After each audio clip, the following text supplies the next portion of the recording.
কোয়েল পালন বর্তমান বাংলাদেশের একটি লাভজনক খামার ব্যবসা। তবে এই ব্যবসা লাভবান হতে হলে আপনাকে কোয়েলের বাচ্চা কেনার সময় কিছুটা সাবধানতা অবলম্বন করতে হবে। আজকের ভিডিওতে আলোচনা করব কোয়েলের বাচ্চা কেনার সময় কোন কোন বিষয় আপনি বিবেচনার ভিতরে রাখবেন। কোয়েল পাখির বাচ্চা সংগ্রহের ক্ষেত্রে প্রথমেই যে বিষয়টি বিবেচনা করতে হবে সেটি হচ্ছে বিশ্বস্ত উৎস থেকে বাচ্চা সংগ্রহ। সরকারি বা স্বনামধন্য খামার থেকে বাচ্চা সংগ্রহ করলে রোগমুক্ত ও ভালো জাতের বাচ্চা পাওয়া যায়। অজানা বা অবিশ্বস্ত উৎস থেকে যদি বাচ্চা সংগ্রহ করেন সেক্ষেত্রে রোগের ঝুঁকি অনেকটা বেশি থাকে। দ্বিতীয় বিবেচ্য বিষয়টি হচ্ছে বাচ্চার বয়স ও স্বাস্থ্য। সাধারণত 1 দিন থেকে 7 দিনের বাচ্চা সংগ্রহ করা উত্তম। সুস্থ বাচ্চার চোখ উজ্জ্বল, পা মজবুত, পালক শুকনো ও ঝরঝরে হয়।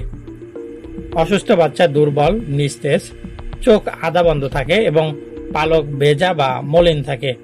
কোয়েল পাখির বাচ্চা নির্বাচনের ক্ষেত্রে আরেকটি বিবেচ্য বিষয় হচ্ছে জাত নির্বাচন। মাংস উৎপাদনের জন্য মিট পারপাস ব্রয়লার কোয়েল, ডিম উৎপাদনের জন্য ইগ পারপাস লেয়ার কোয়েল। এক্ষেত্রে আপনার নির্ধারণ করতে হবে আপনি কোন পারপাসে কোয়েলের খামার দিতে চান। যদি মাংস উৎপাদনের জন্য দিতে চান তাহলে আপনাকে ব্রয়লার কোয়েল কিনতে হবে, আর যদি ডিম উৎপাদনের জন্য কিনতে চান তাহলে লেয়ার কোয়েল কিনতে হবে। কোয়েলের বাচ্চা নির্বাচনের জন্য আরেকটি বিবেচ্য বিষয় হচ্ছে টিকা ও রোগ প্রতিরোধ। বাচ্চা সংগ্রহের আগে টিকা দেওয়া আছে কিনা তা জেনে নেওয়া দরকার। রোগমুক্ত সার্টিফিকেট থাকলে আরো ভালো। তারপরে আরেকটি বিবেচ্য বিষয় হচ্ছে পরিবহন ব্যবস্থা। বাচ্চা পরিবহনের সময় ঠান্ডা বা অতিরিক্ত গরম থেকে রক্ষা করতে হবে। বাতাস চলাচলের জন্য উপযুক্ত বক্স ব্যবহার করতে হবে। সংখ্যা নির্ধারণ, শুরুতে খুব বেশি বাচ্চা না নিয়ে খামারের ক্ষমতা অনুযায়ী সংগ্রহ করা ভালো। ধীরে ধীরে অভিজ্ঞতা বাড়লে সংখ্যা বাড়ানো উচিত। আরেকটি বিবেচ্য বিষয় হচ্ছে মূল্য ও খরচ।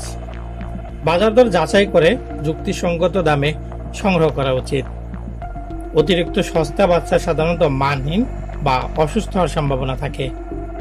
তাপমাত্রা ও আলো, বাচ্চা পরিবহনের সময় সঠিক তাপমাত্রা ও আলো নিশ্চিত করতে হবে, কারণ এরা ছোট এবং সংবেদনশীল। খাবার ও পানি, বাচ্চা পরিবহনের পর দ্রুত তাদের পরিষ্কার পানি ও উপযুক্ত খাবার সরবরাহ করতে হবে।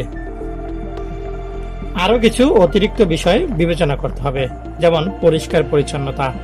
বাচ্চা আসার পর তাদের রাখার স্থানটি অবশ্যই পরিষ্কার পরিচ্ছন্ন এবং জীবাণুমুক্ত রাখতে হবে। আলাদা স্থান, বিভিন্ন বয়সের কোয়েলকে কখনোই একসঙ্গে রাখা উচিত নয়, তাই নতুন বাচ্চাদের জন্য একটি আলাদা জায়গা প্রস্তুত করা প্রয়োজন। কোয়েল পাখি সংগ্রহের ক্ষেত্রে আমরা যে বিবেচ্য বিষয়গুলো আলোচনা করলাম এগুলো যদি আপনি অনুসরণ করেন তাহলে আশা করি আপনি কোয়েল পালনে লাভবান হবেন। আপনার বাচ্চার বেঁচে থাকার পরিমাণ অনেক গুণ বৃদ্ধি পাবে। তবে কোয়েলের বাচ্চা পালনের ক্ষেত্রে আপনাকে আরো বেশ কিছু বিষয় মাথায় রাখতে হবে। কোয়েলের বাচ্চা সংগ্রহের পরই ব্রুডার হোবার বা বাচ্চা বেষ্টনী তৈরি করতে হবে। একদিন বয়সী বাচ্চাগুলোকে সাধারণত ব্রুডারের সাহায্যে বাঁচিয়ে তোলা বা বড় করা হয়। ব্রুডারে একটি তাপের উৎস থাকে যেখানে বৈদ্যুতিক হিটার, বৈদ্যুতিক ভাল্ব, কেরোসিন বাতি, তুষ কাঠ বা কয়লা বাতি, হ্যাজাক লাইট, ইনফ্রারেড বাল্ব। তবে ইনফ্রারেড বাল্ব হলো সবচেয়ে বিজ্ঞানসম্মত। ব্রুডারে একটি ছাতায় যত অংশ থাকে যা হোবার নামে পরিচিত। এটি বর্গাকার, আয়তকার, ষড়ভুজাকৃতি, গোলাকার ইত্যাদি রকমের হতে পারে। ব্রুডারের হোবারটি জিআই পাত, বাঁশ বা কাঠ দিয়ে তৈরি করা হয়। বাচ্চারা যাতে ব্রুডারের ভিতর সঠিকভাবে খাদ্য ও পানি গ্রহণ করতে পারে এবং এক জায়গাতে থাকতে পারে সেজন্য হোবারের চারদিকে 15 সেন্টিমিটার দূরত্বে গোলাকার একটি বেষ্টনী দেওয়া দরকার। এটি টিন, চাটাই, হার্ডবোর্ড বা মোটা কাগজ দিয়ে তৈরি করা যায়। কোয়েল পাখির বাচ্চাকে সুস্থ ও সবল রাখতে হলে আরেকটি বিষয় বিবেচনা করতে হবে, সেটি হচ্ছে লিটার ব্যবস্থাপনা। পোল্ট্রির ঘরে শস্য হিসেবে ব্যবহৃত বিভিন্ন বস্তুকে লিটার বলে। এক কথায় বাসস্থানকে আরামদায়ক করার জন্য কোয়েলের ঘরে যে বিছানা ব্যবহার করা হয় তাকে লিটার বলে। লিটারের উপকরণ, লিটার হিসাবে সাধারণত ধানের তুষ, করাতের গুঁড়ো, ধান বা গমের শুকনো খড়ের টুকরো, কাঠের সিল্কা, বাদামের খোসার গুঁড়া ইত্যাদি ব্যবহার করা যায়। বাচ্চা সংগ্রহের পরে আপনার আরেকটি গুরুত্বপূর্ণ কাজ করতে হতে পারে, সেটি হচ্ছে ব্রুডিং। ছোট বাচ্চাদের তাপ দেওয়া কি সাধারণত ব্রুডিং বলে। ব্রুডিং দুই প্রকার, একটি হচ্ছে প্রাকৃতিক ব্রুডিং, অন্যটি হচ্ছে কৃত্রিম ব্রুডিং। প্রাকৃতিক ব্রুডিং এ পদ্ধতিতে প্রাকৃতিকভাবে ছোট আকারের দেশি মুরগির সাহায্যে বাচ্চাকে তাপ দেওয়া হয়। এটি অল্প সংখ্যক বাচ্চার জন্য অত্যন্ত ভালো পদ্ধতি।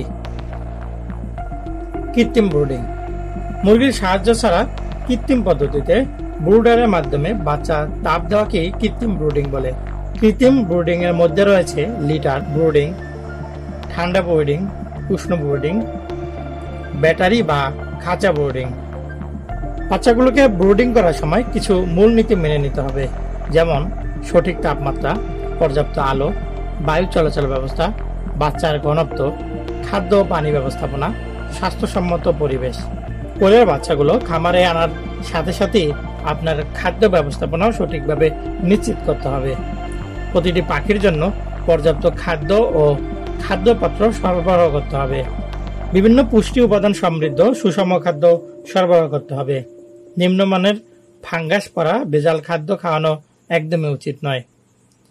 খাদ্য গুঁড়ো করে বিশেষত শুটকি মাছ, ঝিনুক, গম ইত্যাদি সরবরাহ করা উচিত নয়। একবার খাবার সরবরাহ করলে তা পুরোপুরি শেষ না পর্যন্ত আবার খাবার সরবরাহ করা যাবে না। দৈনিক 3 বার, যেমন সকাল 6টা, দুপুর 12টা থেকে 1টা এবং সন্ধ্যা 7টার দিকে খাবার দেওয়া উচিত। খাবারপত্র কখনোই পুরোপুরিভাবে খাদ্য দিয়ে পরিপূর্ণ করা যাবে না। খাদ্যপত্রগুলো নিয়মিত জীবাণুনাশক দিয়ে পরিষ্কার করতে হবে। আশা করি এই নিয়মগুলো পালন করলে আপনার কোয়েলের বাচ্চার মৃত্যু হার একদমই কম থাকবে এবং আপনি হবেন কোয়েল পালনে লাভবান। আর কোয়েলের বাচ্চার যে কোনো সমস্যা দেখা দিলে আপনি আপনার নিকটস্থ পশু চিকিৎসকের সাহায্য নেবেন। ভালো ও উন্নত জাতের যদি বাচ্চার প্রয়োজন হয় তাহলে আপনি আমাদের সাথে যোগাযোগ করতে পারেন। এক্ষেত্রে আমাদের হোয়াটসঅ্যাপে নক দিতে পারেন অথবা কমেন্ট বক্সেও জানাতে পারেন। ধন্যবাদ সবাইকে।